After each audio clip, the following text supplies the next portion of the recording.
ఈరోజు వంకాయ గ్రేవీ చేసుకుందాం. ఫస్ట్ వంకాయలు కట్ చేసి ఉప్పు నీళ్ళలో వేసుకునేద్దాం. ఆ తర్వాత అల్లం వెల్లుల్లి పేస్ట్.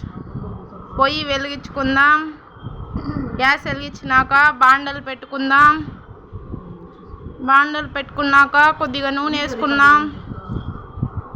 నూనె వేసుకునేసిన తర్వాత లవంగాలు, బిర్యానీ ఆకు, ఆ తర్వాత దాల్చిన చెక్క ఒకటి, ఇవన్నీ ఇప్పుడు నూనెలో వేసుకునేద్దాం. కొంచెం చిటిపటలాడినాక ఆ తర్వాత కరివేపాకు వేసుకునేద్దాం.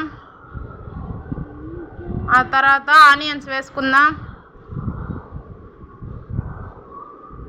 ఆనియన్స్ బాగా కలుపుకున్నాక కొద్దిగా ఉప్పు యాడ్ చేసుకుందాం. ఉప్పు వేసుకున్నాక ఒకసారి కలుపుకుందాం. ఆ తర్వాత అల్లం వెల్లుల్లి పేస్ట్ 1 స్పూన్ వేసి బాగా కలుపుకునేద్దాం. బాగా కలుపుకున్నాక టమాటాలు బాగా వేసుకున్నాక బాగా కలుపుకుందాం ఒకసారి. ఆ తర్వాత చిటికెడు పసుపు కొద్దిగా వేసి బాగా కలుపుకుందాం. ఒక 5 నిమిషాలు మూత వేసి పెట్టేద్దాం.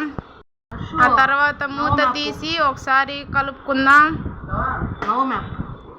ఎంత బాగుందో చూడండి గైస్. ఆ తర్వాత పుదీనా, కొత్తిమీర వేసుకుందాం. ఆ తర్వాత వంకాయలు వేసుకొని ఒకసారి బాగా కలుపుకుందాం.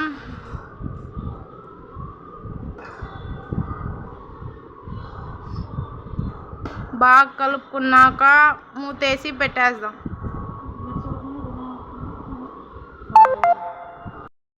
ఆ తర్వాత మళ్ళీ తీసి ఒకసారి కలుపుకుందాం.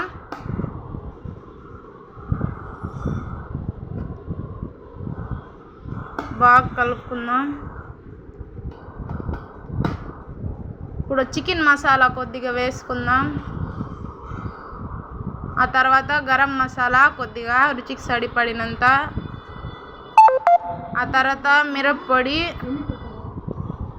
2 స్పూన్లు వేసుకుందాం.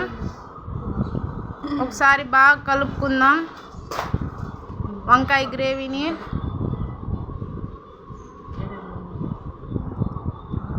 ఒక గ్లాస్ వాటర్ యాడ్ చేసుకుందాం. ఆ తర్వాత ఒకసారి బాగా కలుపుకుందాం గ్రేవీని. 5 నిమిషాలు మూత వేసి పెట్టేద్దాం. ఇప్పుడు మూత తీసుకొని ఒకసారి కలుపుకుందాం. మళ్ళీ ఒకసారి కలుపుకుందాం. అంతే గైస్, మా కూర మీకు నచ్చినట్టయితే లైక్ అండ్ సబ్స్క్రైబ్.